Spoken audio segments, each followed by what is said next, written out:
After watching this video, what do you think? काय वाटतं तुम्हाला या व्हिडिओबद्दल? काय काय सांगते ती व्हिडिओ आपल्याला? You can just raise hand or I can just ask you. Talk. तुम्हाला काय वाटतं ही व्हिडिओ पाहिल्यावर? येस आहे. कोशिश करने वालों की कभी हार नहीं होती। वाह और वाह. दूसरा अगर आप किसी की हेल्प कर सकते हैं तो वो करनी चाहिए किसी की help, मतलब बिना कोई क्या बोलते हैं झिझक. या डेफिनेटली. झिझक के। Anybody else who want to share something?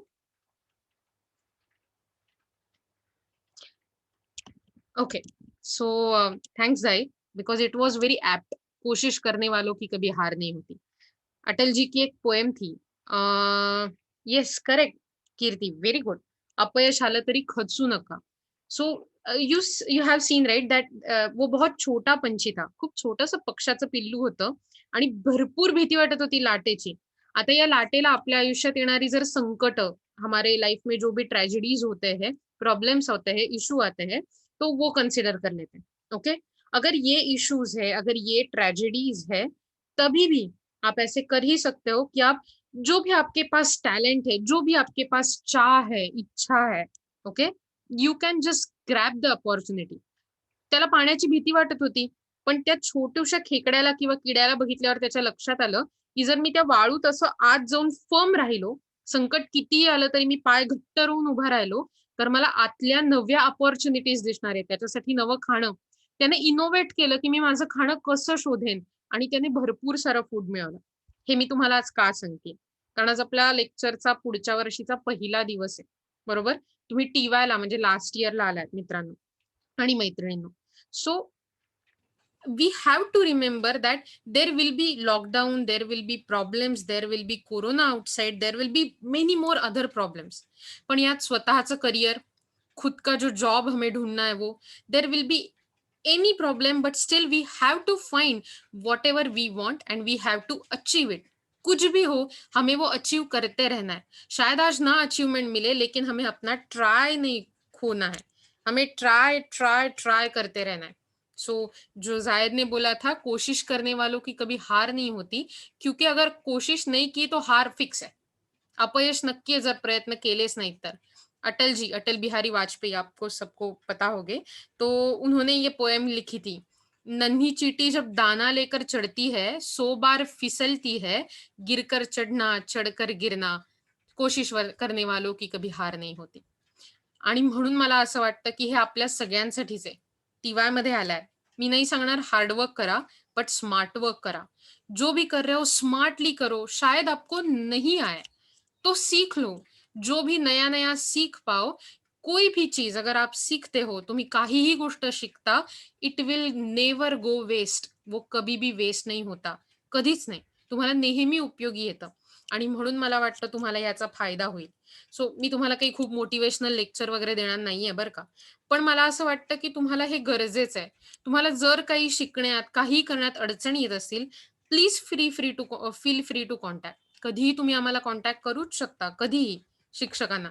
Definitely between the hours 9 to may be say 8. 9 ते 8 किंवा अशा वेळात, एकदम 12:30 वाजता वगैरे नको रात्री. पण अशा वेळात तुम्ही मेसेज करून, छान विचारून, तुमची कुठलीही शंका सोडवायला आम्ही तयार असणार आहोत. पण तुम्ही प्रयत्न केले पाहिजेत. आता तुम्हाला बाहेर जाऊन करियर करायचंय. आमची करियर ॲज इन किंवा असं तुमची करियर ही आमची जबाबदारी नसणार आहे. लक्षात येतंय तुमच्या? त्यामुळे तुम्ही जितकं स्वतःला तयार कराल बाहेरच्या जॉब मार्केटसाठी, बाहेरच्या वर्ल्डसाठी, तितकं तुम्हाला जास्त देण्याची आमची तयारी आहे. पण तुम्ही त्यासाठी स्वतःहून इनिशिएटिव्ह घेतला पाहिजे त्या छोट्याशा बर्डसारखा. Okay? Will you do that for me? Will you do that for yourself? तुमच्यासाठी तुम्ही हे कराल का? Yes. I hope. Yes ma'am. Very good. Yes, ma'am. Yes, ma'am. Please do that. तुम्ही स्वतःला स्वतः मोटिवेट करत राहा. त्यासाठी तुम्हाला जी काही गरज लागेल, please feel free to ask. कधीही विचारायला घाबरू नका. कारण एक तर विचारल्यावर नाही उत्तर मिळेल ना, पण विचारलं नाहीत तर नाही उत्तर कन्फर्म आहे. मे बी विचारलं तर कदाचित लग्गा लागू शकतो, उत्तर मिळू शकतं. सो कधी विसरू नका, बरोबर? सो विथ दॅट नोट आज आपण आपला नवीन टॉपिक सुरू करूया, ज्याचं नाव आहे overview of new economic policy 1991. Definitely आपण इकॉनॉमिक्स शिकतोय, राईट? म्हणजे आपण काहीतरी इकॉनॉमिक्स रिलेटेडच बघणार होतो. पण तुम्ही हा जो धडा शिकणार आहात ह्याच्यात it has a long history of Indian economy. भारताचा खूप मोठा इतिहास त्यात इन्व्हॉल्व आहे. तुम्ही न्यू इकॉनॉमिक पॉलिसी 1991 बद्दल पूर्वी कधी ऐकलंय? मी तुम्हाला प्रश्न नाही विचारणार आहे, हो की नाही? Just binary question. नाही. ओके. न्यू इकॉनॉमिक पॉलिसी बद्दल तुम्ही ऐकलं नाहीये, बरोबर? पण तुम्ही कधी ग्लोबलायझेशन, प्रायव्हेटायझेशन आणि लिबरलायझेशन, ज्याला आपण LPG पॉलिसी म्हणतो, लिबरलायझेशन, प्रायव्हेटायझेशन, हा, ग्लोबलायझेशन. प्रायव्हेटायझेशन मनमोहन सिंगने जे मंत्री होते तेव्हा हे आणली होती इंडियामध्ये. करेक्ट. आणि सो असं नंतर जो रिव्हॉल्युशन झाला होता त्याच्यावर इंडिया आता म्हणजे आपण गर्व करतो त्यामध्ये. Yes, very good. So this is one part, ज्याला न्यू इकॉनॉमिक पॉलिसीचा एक पार्ट म्हटलं जातं. Not just privatisation, liberalisation and globalisation too. पण त्याच्या बरोबरीने या घडीला पोचण्याची आपल्यावर वेळ का आली आणि मनमोहन सिंग आणि त्यावेळेचे ते होते आपले अर्थमंत्री, इकॉनॉमिक फायनान्स मिनिस्टर. ओके. आणि त्याच्यावेळी आपले जे प्राईम मिनिस्टर होते ते होते PV नरसिंहराव. ओके. सो त्यांना असं करण्याची का वेळ आली? त्याच्या आधी जेव्हा आपल्या इकॉनॉमीमध्ये, भारतामध्ये काय झालं असं? जगामध्ये काय झालं? आता तुम्ही जेव्हा टी-वायला येताय, तेव्हा तुमच्या प्रत्येक ॲक्टिव्हिटीचा, जे तुमच्या सिलेबसमध्ये आहे, ते फक्त भारतापुरतं मर्यादित नाहीये. जे तुमच्या सिलेबसमध्ये आहे, ते फक्त तुमच्यापुरतं, तुमच्या आसपासच्या इंडस्ट्रीपुरतं मर्यादित नाहीये.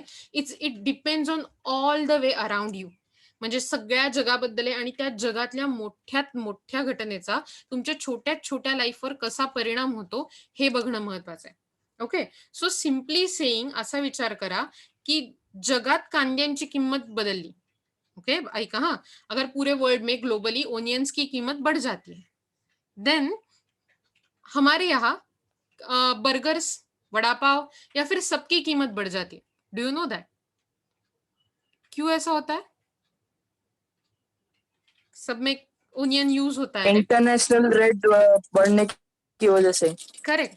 सिंपली ऐसा देखो कि जो भी देखो बाहर ऑयल के प्राइसेस बढ़ रहे हैं तो हमारे यहाँ क्रूड प्राइसेस बढ़ रहे हैं. हमारे यहाँ टैक्सेस कलेक्ट नहीं हो रहे तो हमारे यहाँ पेट्रोल के प्राइस बढ़ रहे हैं क्योंकि पेट्रोल के प्राइस से टैक्स में जो लॉस हो रहा है वो फिल आउट किया जा रहा है. सेकेंडली, हमारे यहाँ कोरोना की वजह से लोगों को बाहर जाने की मनाही है. तो अगर पेट्रोल के प्राइसेस बढ़ेंगे तो लोग डिस्करेज हो जाएंगे to go out and that's why petrol के प्राइसेस भी बढ़ रहे हैं. सो एक एक छोटा गवर्नमेंट का हो, फाइनेंस मिनिस्ट्री का हो और किसी भी इंडस्ट्री मार्केट का डिसीजन हो, उसमें बहुत ज्यादा थॉट्स होते हैं जो हमें पूरे के पूरे तो शायद समझ में ना आए, शायद कॉम्प्लिकेटेड लगे, लेकिन डेफिनेटली वो हमें ज्यादा से ज्यादा अवेयर करवाते हैं कि कैसे एक छोटा छोटा डिसीजन ओवरऑल इम्पैक्ट कर लेता है. Okay. So let's see what is the introduction for new economic policy. मैं थोड़ा पढ़ लेती हूँ और उसके बाद हम डिस्कस करेंगे. After independence, India followed the policy of planned growth, and for this, it pursued the conservative policy. मतलब इंडिपेंडेंस के बाद इंडिया ने प्लान्ड करके, मतलब 5 ईयर प्लान आपने सुना होगा, पंचवार्षिक योजना. तो ऐसा करके वो क्या करते थे, हर एक 5 साल के बाद नेक्स्ट 5 ईयर का प्लान बनाते थे और उसके हिसाब से अपना ग्रोथ प्लान करते थे इंडिया का. तो क्या हुआ, उसके साथ साथ इन्होंने कंजर्वेटिव पॉलिसी निकाली थी. मतलब क्लोज्ड इकोनॉमी वाली. हम ज्यादा ट्रेड नहीं करते थे, हमारे पास बहुत ज्यादा लाइसेंसिंग था.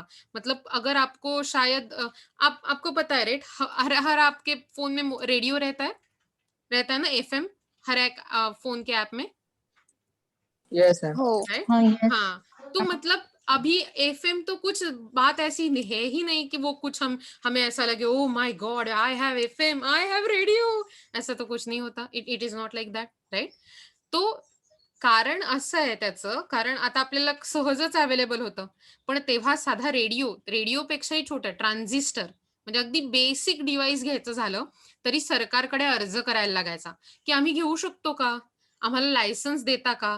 आणि मग प्रत्येक इंडिव्हिज्युअलला लायसन्स मिळायचं त्याचं. तो हर एक इंडिव्हिज्युअल को लायसन्स मिलता था. कि आपको पता है पुराने अभी के लिए गाड़ी के लाइसेंस आपने देखे होंगे ना, गाड़ी मतलब ड्राइवर के लाइसेंस, एक छोटा कार्ड रहता है, राइट? दैट्स इट, ओ आपका लाइसेंस। लेकिन उस टाइम यस आपका लाइसेंस मतलब पूरा का पूरा एक बड़ा सा बुक रहता था, उसमें बहुत सारे रूल्स रेगुलेशन, आपका नाम या व्या व्या ब्ला ब्ला ब्ला सब डिटेल्स रहते थे, पूरा का पूरा बडा बुक रहता था. म्हणजे तुम्ही जर असा विचार केला तर ओव्हरऑल हे जे लायसन्सिंग प्रोसेस असतं ते खूप मोठं होतं, कन्झर्वेटिव्ह पॉलिसी होती आणि त्यामुळे पब्लिक सेक्टर म्हणजे गव्हर्नमेंट कडून केल्या जाणाऱ्या ऍक्टिव्हिटी या अतिशय डॉमिनंट होत्या आणि त्याच्यामुळे जास्तीत जास्त ग्रोथ होत होती असं वाटत होतं. पण हळू-हळू instead of showing high growth हा प्लॅन जेव्हा पुढे-पुढे जायला लागला, पहिल्यांदा शेतीचा विकास होईल म्हणून शेती ओरिएंटेड, मग त्याच्यानंतर इंडस्ट्रीचा विकास होईल म्हणून इंडस्ट्रियल ओरिएंटेड असे प्लॅन केले गेले. पण जेव्हा-जेव्हा लक्षात आलं तेव्हा प्लॅन्ड ग्रोथ आणि ॲक्चुअल ग्रोथ म्हणजे एस्टिमेट्स अंदाज आणि तुमची ॲक्चुअल ग्रोथ याच्यामुळे खूप गॅप काय म्हणू डिफरन्स तफावत दिसायला लागली आणि म्हणून आपल्याला लक्षात आलं की हे प्लॅन वर्कआउट नाही होत आहेत. So India was actually showing one of the lowest growth rate in the developing world with the rising public deficit and periodic balance of a payment crisis. खूप मोठे-मोठे शब्द आहेत. लोएस्ट ग्रोथ रेट म्हणजे GDP वाढण्याचा rate. Okay. पर वर्षी तुमच्या जीडीपीमध्ये म्हणजे ग्रॉस डोमेस्टिक इन्कम म्हणजे देशाच्या इन्कममध्ये किती फरक होतोय, किती वाढ होतीये म्हणजे ग्रोथ रेट. आपण ओव्हरऑल डेव्हलपिंग कंट्रीजमध्ये जगातल्या ज्या भरपूर आहेत, त्यात वन ऑफ द लोएस्ट म्हणजे अतिशय लोएस्ट पोझिशनला होतो. त्यात आपलं पब्लिक डेट म्हणजे सरकारकडून घेतलं जाणारं लोन. सरकार कुणाकुणाकडून लोन घेतं हे आपण गेल्या सेमिस्टरला शिकलो होतो. पण तरी पुन्हा एकदा रिमाइंड करते मी तुम्हाला. पब्लिक डेट हे सरकार इथल्याच लोकांकडून घेतं, परदेशातल्या लोकांकडून घेतं, परदेशातल्या ऑर्गनायझेशनकडून घेतं किंवा परदेशातूनच घेतलं म्हणजे काही त्या देशाकडून स्पेसिफिकली घेतलं जातं. सो अशा प्रकारचं लोन वाढत होतं घेतलं जाण्याचं आणि ते परतफेड करण्याचं प्रमाण मात्र तेवढंच राहिलं होतं किंवा होत नव्हती परतफेड. सरकारकडून पब्लिक डेफिसिट वाढत होतं. व्हेअरॅज पिरियॉडिक बॅलन्स ऑफ पेमेंट म्हणजे आपले इम्पोर्ट जास्त होत होते, एक्सपोर्ट बिलकुलच कमी होते आणि आपोआप इम्पोर्ट जास्त झाले, की आपल्याला जास्त फॉरेन एक्सचेंज द्यायला लागणार कारण इम्पोर्ट घ्यायचे म्हणजे आपण डॉलरमध्ये पैसे देणार. डॉलर म्हणजे फॉरेन एक्सचेंज. डॉलर काय, पाऊंड काय, येन काय. सो हे सगळं फॉरेन एक्सचेंज द्यायला लागणार इम्पोर्ट केल्यावर आणि एक्सपोर्ट तर खूप कमी आहेतच ऑलरेडी आणि त्यामुळे फॉरेन एक्सचेंज घेता पण येणार नाही, मिळणार पण नाही. सो त्यामुळे आपलं बॅलन्स ऑफ पेमेंट खूप प्रॉब्लेमॅटिक पद्धतीने अनबॅलन्स्ड झालं होतं. ओके. बिटवीन 1950 टू 1990 हा काळ आहे जेव्हा आपली नव्याने सुरुवात झाली होती 1950 म्हणजे बरोबर आणि तेव्हापासून चालत आलेल्या सरकारकडून किंवा ओव्हरऑल सिस्टीम मधून इंडियाज ग्रोथ रेट ॲव्हरेज्ड लेस दॅन 4% पर ॲनम. जेव्हा देशाची सुरुवात असते तेव्हा 8, 9, 10% ग्रोथ रेट असणं अपेक्षित असतं. व्हेअरॅज कंट्री डेव्हलप झाली की तिचा ग्रोथ रेट आपोआप कमी होतो कारण खूप जास्त डेव्हलपमेंट झालेली असते ऑलरेडी. पण ती मात्र आपल्याकडे दिसत नव्हती 40 वर्षांपर्यंत. म्हणजे बघा किती मोठा पिरियड आहे हा आणि त्यामुळे आपला ग्रोथ रेट 4% पेक्षाही कमी राहिला होता.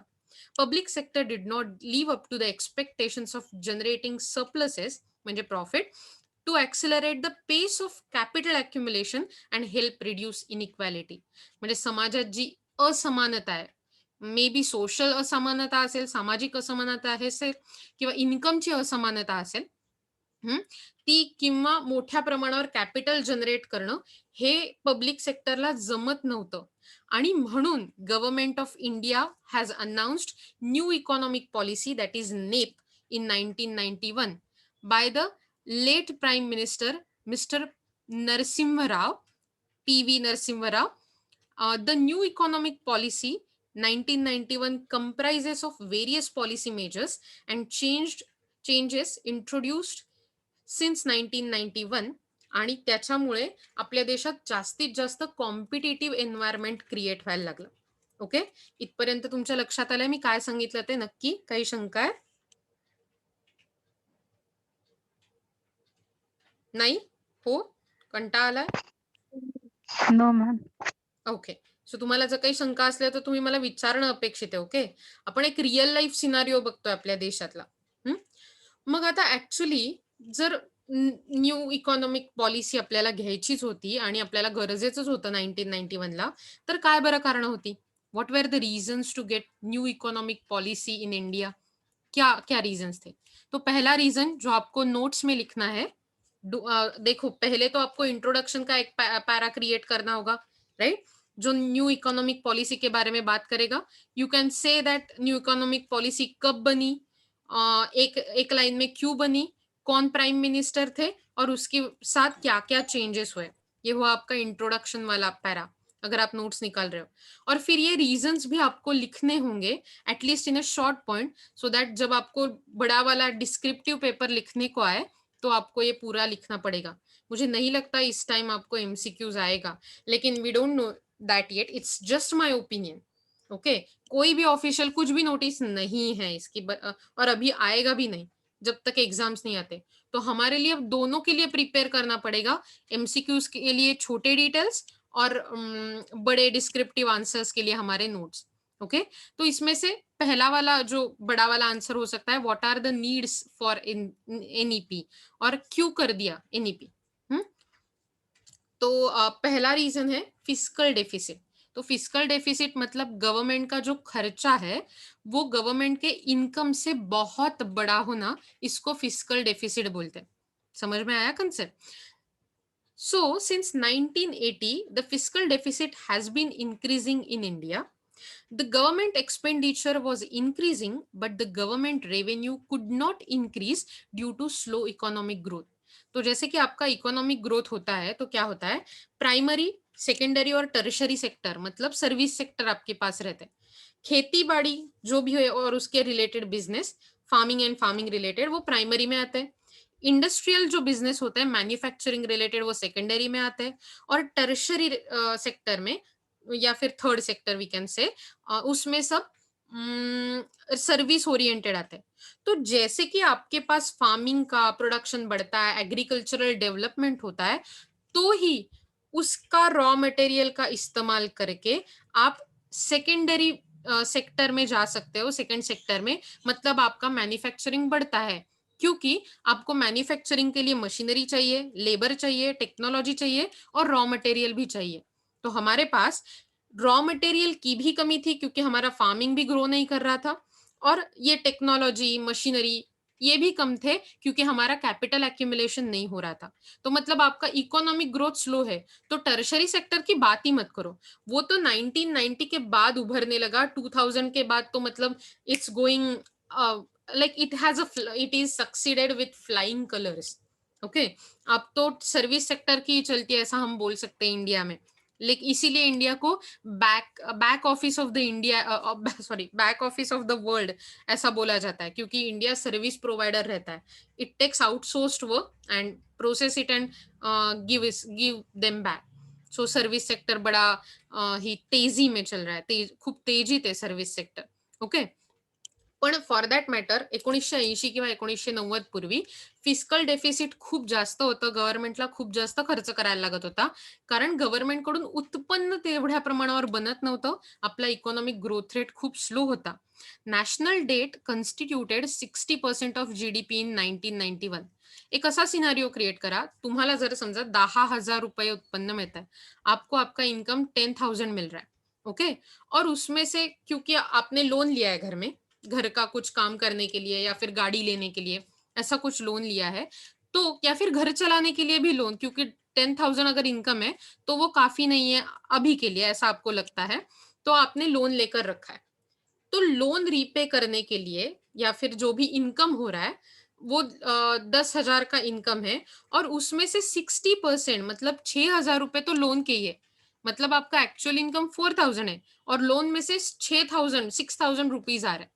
मग अशा वेळी जेव्हा तुमच्या इन्कमपेक्षा तुमचं लोन जास्त आहे, तुम्ही ते परतफेड करू शकाल का रे घरी? देखो हाँ, मैं क्या नो बोल रही मैम. हूँ. यस, आपका नो मैम. इनकम जो है वो 4K, दैट मीन्स 4,000 है.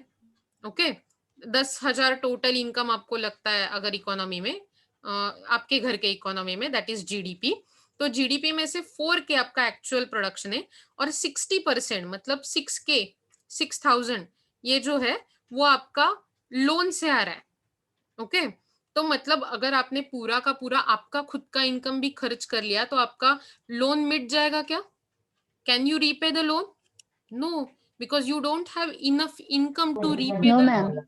या, and that's what was happening with India कि हमने हमारा जो जीडीपी दिख रहा था वो जीडीपी सिर्फ इसलिए दिख रहा था क्योंकि हमने लोन लेकर रखा था बहुत ज्यादा, और उसकी वजह से हमने ह्यूज डेफिसिट डेफिसिट क्रिएट करके रखा था, और इसकी वजह से हमारे पास कुछ स्टेबिलिटी नहीं थी इकोनॉमी में। ओके, सेकेंड, तो हमें कुछ नया करना चाहिए था क्योंकि डेफिसिट बढ़ रहा था, और अगर डेफिसिट बढ़ता है तो ग्रोथ डेफिनेटली होती नहीं है। इन्फ्लेशन मतलब भाववाढ, इन्फ्लेशनचा अर्थच भाववाढ असा असतो, तो मतलब आपके पैसे की वैल्यू कम होना, दैट इज इन्फ्लेशन। सिमिलरली, पहले अगर मुझे राइस, सबको पता है राइट, राइस ग्रेन्स, तो ये ग्रेन्स राइस के मुझे 20 रुपीज किलो में मिल रहे थे, उसका रेट क्या था, 20 रुपीज। लेकिन जैसे ही मेरा राइस ग्रेन, वो ये था, शायद हम बोल सकते हैं 1950 में, ओके 1950 में 1 किलोग्राम राइस शायद मुझे 20 रुपए में मिल रहा था, लेकिन वही राइस मुझे 1980 में कितने रुपए को मिलने लगा, 40। That means 1 he kilogram rice, मतलब मेरा जो हम बोलते हैं कि मेरे पास जितना राइस आएगा उसकी क्वांटिटी तो बढ़ी नहीं है, लेकिन 1 किलो जो 20 रुपीज में मिल रहा था वो मुझे अब 1 ही किलो 40 रुपीज में मिलने लगा, जिसका मतलब मेरी कीमत 20 रुपए से ज्यादा हो गई। मतलब 20 + 20 ऐसा होता है राइट, सो 20 + 20 मतलब मेरा 100% इन्फ्लेशन हो गया सिर्फ कुछ साल में। और ये बहुत ही प्रॉब्लेमॅटिक है क्योंकि इन्फ्लेशन के साथ भाववाढ झाली म्हणून तुमचा पगार वाढतो का रे? बाहेर भाववाढ वाढली, कांद्यांचे भाव समजा वाढले, तर तुमचा पगार वाढतो का? तुम्हाला ऑफिसमधून कांद्यासाठी No. अलाउन्स देतात का रे? No, no, नाही नो, देत. no. नाही म्हणजे मॅम.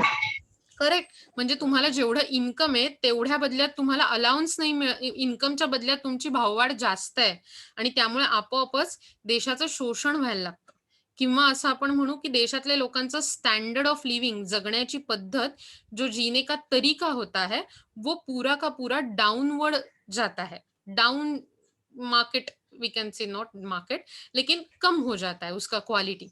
और इसी की वजह से हम देख सकते हैं क्योंकि rise in prices of essential items, जो जरूरी थे ऐसे आइटम्स में प्राइस बढ़ रही थी, और उसके साथ साथ there was excess liquidity in economy, led to very high rate of inflation in country. मतलब हमारे पास लोगों के शायद पॉकेट्स में ज्यादा पैसे आ रहे थे क्योंकि गवर्नमेंट ज्यादा खर्चे कर रहे थे, तो जो गवर्नमेंट खर्चा करेगा वो तो कुछ काम निकालेगा, कुछ तो उसके साथ साथ लोगों के पॉकेट में पैसा चला जाता है क्योंकि गवर्नमेंट प्रोवाइड करता है, और उसके साथ साथ प्राइजेस भी बढ़ रहे थे, तो डिमांड कुछ मैच नहीं हो रहा था, और इसके लिए कंट्री में भाववाढ़, मतलब आपके प्राइजेस बहुत बढ़ रहे थे। इन्फ्लेशन का रेट कितना हाई था देखो, 17% highest level of fiscal deficit. मतलब आपका जितना फिस्कल डेफिसिट हमने देखा ऊपर, उसके साथ साथ 17% से बढ़ रहा था, तो that is a very huge rate. ज्यादा से ज्यादा बेटर, इन्फ्लेशन थोड़ा है तो अच्छा रहता है इकोनॉमी में, लेकिन वो भी कितना होना चाहिए, 0.5 1 मैक्सिमम 2%, हमारा कितना था, 17%, दैट इज वेरी ह्यूज। और इसकी वजह से we needed new economic policy. Then thirdly there was low foreign exchange reserve. जैसे मैंने बोला कि इंडिया में जो फॉरेन एक्सचेंज क्रिएट करने वाले आइटम्स होते हैं जिससे हमें एक्सपोर्ट करना पड़ता है, बाहर के कंट्रीज में बेचने पड़ते हैं, तो वो आइटम्स बहुत ही थोड़े थे। हाँ, लेकिन हमें जो लगता है मशीनरी या एटसेट्रा, वो बहुत है, मतलब हमारे इंपोर्ट ज्यादा हो रहे थे, एक्सपोर्ट कम हो रहे थे। तो अगर आप कुछ खरीदते हो बाहर से, ज्यादा डॉलर देने पड़ेंगे, लेकिन अगर कुछ बेचते हो तो आपको डॉलर मिलेंगे, लेकिन हम बहुत कम बेच रहे थे और बहुत ज्यादा खरीद रहे थे, तो इसकी वजह से हमारे यहाँ जो बैलेंस रहता है फॉरेन एक्सचेंज आने जाने का, तो ज्यादा जा रहा था फॉरेन एक्सचेंज, ज्यादा जा रहे थे डॉलर, लेकिन कम आ रहा था। तर त्याच्यामुळे काय होतं आपोआपच की आपल्याकडचा फॉरेन एक्सचेंजचा जो रिझर्व्ह असतो तो अगदी थोडा होऊन जातो, आणि मग जे फॉरेन मधून घेतलेलं लोन असतं, जो बी whatever loan that we have had for our betterment, public debt जो था, जो फॉरेन कंट्री से लिया था, वो debt we can't pay it off because we don't have foreign exchange with us. Government didn't have in a way foreign exchange, तो हमें करना ही पड़ा. Then there is inefficient industrial sector. क्योंकि मैंने जैसे बोला आपको कि हमारा जो इंडस्ट्रियल सेक्टर था, हमारे पास एक्सपोर्ट करने के आइटम बहुत ही लिमिटेड थे, हमारे पास रॉ मटेरियल कम था, हमारी एफिशिएंसी इंडस्ट्रियल सेक्टर की बहुत कम थी, और due to reduced efficiency and competitiveness we don't have any kind of industrial growth. We didn't have, sorry. So it was stagnant industrial growth. और इसके लिए एक नया चर्निंग पॉइंट लाने की जरूरत थी, कंपटीशन लाने की जरूरत थी. इसीलिए हमें हमारी इकोनॉमी जो है, जो क्लोज थी फॉरेन ट्रेड के लिए, वो ओपन करने की जरूरत थी. लिबरलाइजेशन बढ़ाना जरूरी था, प्राइवेटाइजेशन करना जरूरी था. ओके, एंड दैट्स व्हाई we needed the liberalization. Okay, then there is this unfavorable balance of payment. Before 1991 there was balance of payment crisis that I told you about, कि हमारे पास कम dollar थे बचे हुए, क्योंकि हमारा इंपोर्ट ज्यादा, export कम था. तो इसीलिए हमें वो बैलेंस चाहिए था, क्योंकि अदरवाइज फॉरेन वर्ल्ड में, मतलब बाहर की जो इकोनॉमीज है, कंट्रीज है, उनका हमारे ऊपर से भरोसा हट रहा था. त्यांचा बिलकुल भरोसा राहिला नव्हता. आपली क्रेडिबिलिटी कमी होत होती, आणि म्हणून आपल्याला फेवरेबल बॅलन्स ऑफ पेमेंट हवं होतं. ते करण्यासाठी न्यू इकॉनॉमिक पॉलिसीची गरज होती. And sixth point is fall in growth rate. मगाशीच मी तुम्हाला म्हटलं, due to all above mention problem जे आपण आता डिस्कस केले, त्याच्यामुळे अॅन्युअल ग्रोथ रेट जो भारताचा होता तो अतिशय कमी झाला होता. It was just 2.6%. अँड त्यामुळे ते अतिशय निगेटिव्ह लेवलला पोहोचला होता ग्रोथ रेट आपला. म्हणजे असा विचार करा की आपल्याला आत्ता लॉकडाऊनच्या काळात निगेटिव्ह ग्रोथ रेट जेव्हा झाला, तेव्हा लोकांचे किती प्रॉब्लेम झाले होते. It was -23% first for some quarter, and afterwards it was -7%. म्हणजे तुमचा जेवढा जीडीपी क्रिएट होतोय किंवा मागच्या वर्षी क्रिएट झाला, त्याच्यापेक्षा या वर्षी कमी क्रिएट झाला. सो ग्रोथ रेट निगेटिव्ह आहे. आणि हे बरोबर नसतं इकॉनॉमीसाठी. आणि this growth rate has reach to the negative level of -0.6 in May 1991. So we needed new economic policy. Okay, so बाहेर कोणताही प्रॉब्लेम नसताना जेव्हा आपल्या फक्त देशाचा ग्रोथ रेट कमी होतो, it is a very problematic conditions for it. So आता मला वाटतं तुम्हाला का इकॉनॉमिक पॉलिसी नवीन गरजेची होती, न्यू इकॉनॉमिक पॉलिसी 1991, हे समजलं असेल, बरोबर. सो आपण ही ऑब्जेक्टिव्ह जी आहेत ती उद्यापासून बघू, आणि त्याचा काही इश्यू नाहीये. पण मला तुम्हाला काय सांगायचंय की तुम्ही मला उद्या येताना लिबरलायझेशन, प्रायव्हेटायझेशन आणि ग्लोबलायझेशन यापैकी फक्त लिबरलायझेशनची माहिती गोळा करायचे. तुम्ही एक एक्झाम्पल आणि 5 लाईनची माहिती तुमच्या वहीत लिहायचे, आणि उद्या ती मला वाचून दाखवायचे. तुमच्या लक्षात येत आहे मी तुम्हाला काय सांगतेय? 1991 लिबरलायझेशन. येस, सही ना? Liberalisation. 5 lines of 5 lines of information and 1 example. Real. Okay, 1 real life example. आणि आपण उद्या ह्याच्यावर डिस्कस करू. Okay, till then please keep studying. Will see you tomorrow. By the way, ही व्हिडिओ पोस्ट केल्यावर त्याच्या खाली तुमचा नंबर आणि नाव पोस्ट करा, सो दॅट अजून माझ्याकडे अटेंडन्स शीट आली नाहीये, तुम्हाला हेल्प होईल अटेंडन्स लावायला आणि मला रोल नंबर मॅम कुठला टाकायचा? लास्ट इयरचा. लास्ट इयरचा. हा, ओके, चालेल. Bye then, have a nice day ahead. Tata. Madam, हाँ हाँ मैंने ये साल एडमिशन की